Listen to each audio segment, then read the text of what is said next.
This video deals with monopolistic competition. Now, this is dealt with in the area of economics. This is the study in the subject area of economics. And as far as we're concerned on this course, that is considered mostly in the business environment module, but also in later modules. But it's important, before you undertake the study of this particular video, that you are clear and have clear understanding of two previous, or if you like, prerequisite models, those of perfect competition and profit maximization. Now, if you have forgotten about those models, it may be appropriate to turn off this video and go back and check material on perfect competition and profit maximization, and make sure you're clear about both of those models before you attempt this particular one. So those are really prerequisites. They're important, and they should be fully understood before you undertake this particular study, this particular video, because I'm going to talk about those models, and I'll assume that they have been covered and understood from previous material. So, assuming you're still here, and assuming you have not left now to study those other models, that you are perfectly happy to continue, then let's move on and talk about monopolistic competition. Well, for a start, it's almost the same as perfect competition, except the product is slightly differentiated. So it really is very similar to perfect competition. The only compromise it makes, in a sense, with the real world is that it allows for slightly differentiated products. Now, these products may be differentiated physically. They could look slightly different or have slightly different dimensions. They could be physically different, or there could be differences caused by psychic differentiation, caused by psychological issues. For example, differences created in the minds of the consumer due to, let's say, repetitive advertising. Repetitive advertising attempting to establish a brand name and differentiate the product in the mind of the consumer. The product is in fact the same as the other products, but the consumers are led to believe that somehow it's more desirable. And that would be psychological or psychic differentiation. So there are two types of differentiation we can imagine: physical and psychological. Now let's have a look at the assumptions for perfect competition, because all of these assumptions apply in the context of monopolistic competition, except for this idea of a differentiated product. So let's look at the other assumptions in the model. Well, with perfect competition we have a homogeneous product. In other words, all the products are identical. So they're all exactly the same. So the consumer cannot discriminate between the output of one company and the next on the basis of differences in the product. All the products are homogeneous. They are all the same. It's assumed that there's no transport cost, that the products can be anywhere, but there's no cost in going to get them, or it's not very realistic, the assumption, but that doesn't matter. It's the model that's useful, that gives us the insight. The perfectly competitive model gives an insight into the starting of the operations of markets, and that's why we study this very strange model, this very, if you like, unrealistic model. It assumes perfect competition, perfect information, I should say. It assumes perfect information. We don't have perfect information, but we'll assume that the customers in this market situation have perfect information. Not very realistic, but it enables the model to work. We also say there's freedom to enter and exit the industry, that there are no barriers to entry or exit. Companies may come in very easily or leave very easily. It's almost a costless activity. They may come in, they may leave. So if there's large profits in the industry, then companies can easily come in. There's no way of stopping the companies coming in. Plus, of course, they have perfect information. They know that there is large profits. And they come in and produce an identical good to the one already being produced and share the profits. In fact, the profits will be competed down to zero in this model. Now, the assumptions of perfect competition and those of monopolistic competition are essentially the same, except, as I said, here we've got, with monopolistic competition, we've got a heterogeneous product. Not a homogeneous one, a heterogeneous one.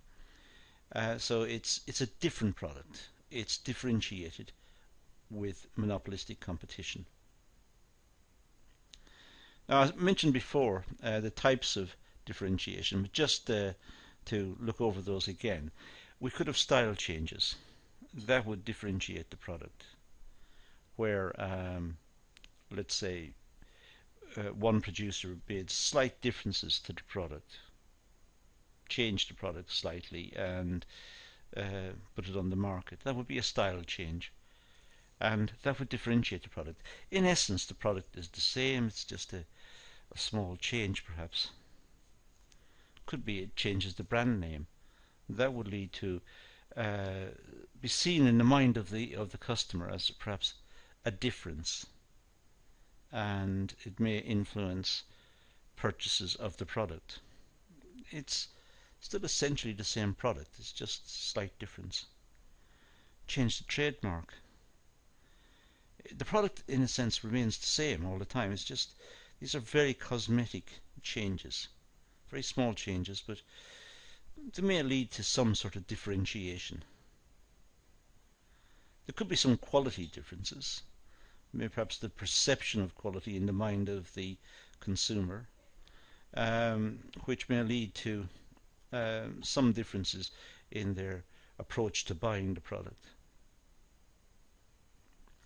Customer loyalty from repetitive advertising, well, that could create a difference.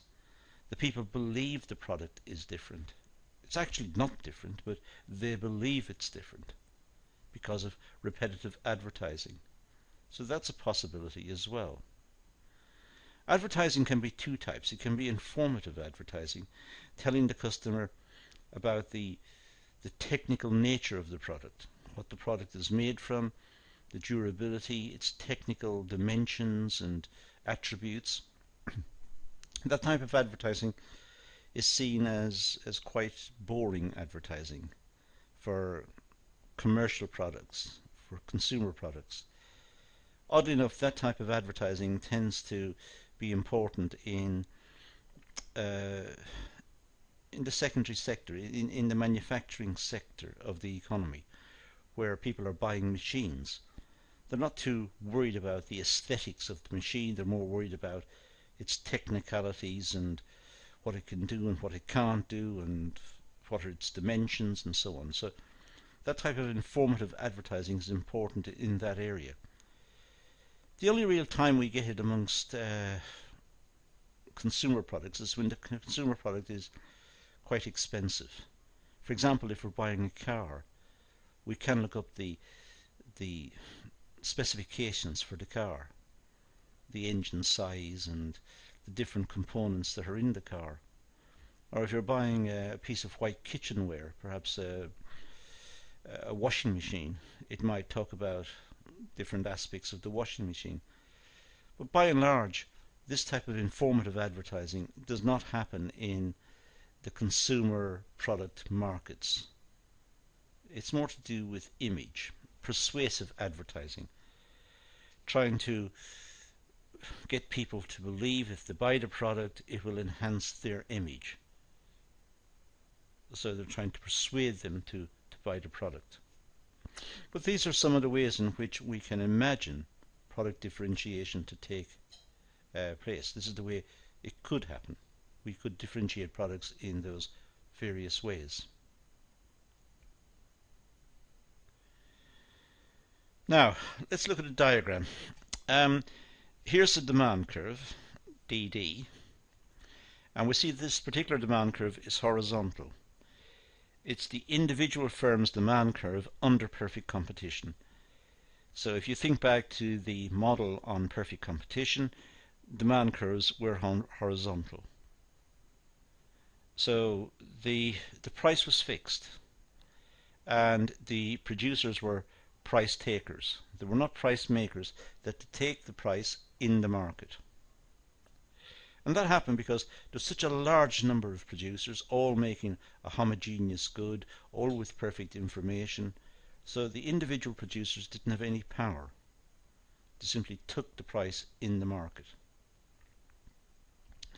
Now, if there is some differentiation, we can imagine the demand curve to have a very slight gradient like this. There is some opportunity for the companies to increase the price because the product is slightly different, or perhaps reduce the price and try and get extra sales. But by and large, they could increase the price because the product is slightly different. So perhaps under monopolistic competition, the demand curve could be seen as D1, D1.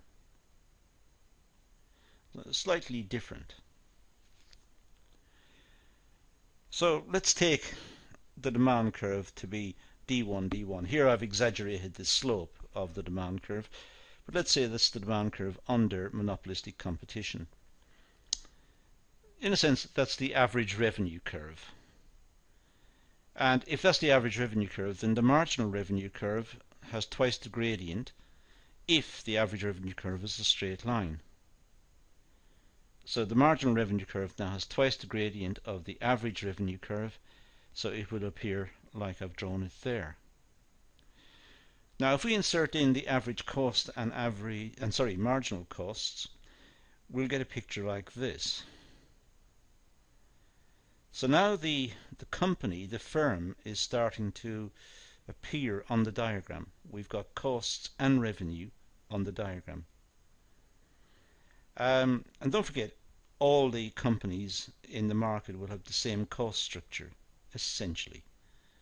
They're all identical, producing more or less identical goods, very slightly different. That's why the demand curve was slightly downward sloping.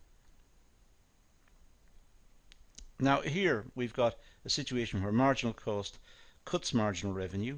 Marginal cost is equal to marginal revenue at one point, and the marginal cost curve is upward sloping. So that is the point of profit maximization. Marginal revenue equals marginal cost, and we've got QMC. That's the quantity under monopolistic competition, QMC. And you can see in this case that the company is making what we call abnormal profits. They're making large profits. So the company has differentiated its product. Now it's making significant profits. The red area indicates the profits. Now if these are called, excess profits. Now this leads to the demand curve shifting downwards, because more companies enter the market. The excess profits are a signal for companies to enter the market, and it's easy for companies to enter the market. It's one of our assumptions. So we can see that the excess profits have been squeezed because more companies are now producing. The company is still, our representative company here is still profit maximizing. Marginal revenue equals marginal cost.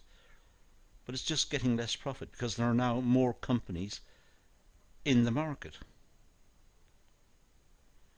And if the companies still see excess profit, they will still want to enter the market until finally the demand curve is just tangential to the average cost curve. And that's also the point of profit maximization. It's actually break even and profit maximization. In other words, this company has to profit maximize in order to break even. The two things coincide. If the company does not profit maximize, it will lose. It'll have to exit the market. So it's been forced to be efficient. So now we've got the the price under monopolistic competition, PMC, and the quantity, QMC, the quantity under monopolistic competition. And what we've got here is that this company must profit maximize just to survive. So the long run equilibrium under conditions of monopolistic competition are as represented on that diagram. If we inserted PPC, that's the price under perfect competition. Well, under perfect competition, the demand curve and the average revenue curve is just a horizontal line. And in fact, under long run conditions of perfect competition, it'll just be tangential to the average cost curve at the minimum point of the average cost curve. So now we have a contrast between PMC, the price under monopolistic competition, and the price under perfect competition, which is horizontal, as we can see. And we can also see, if we're just looking at the diagram, that the price under monopolistic competition is higher.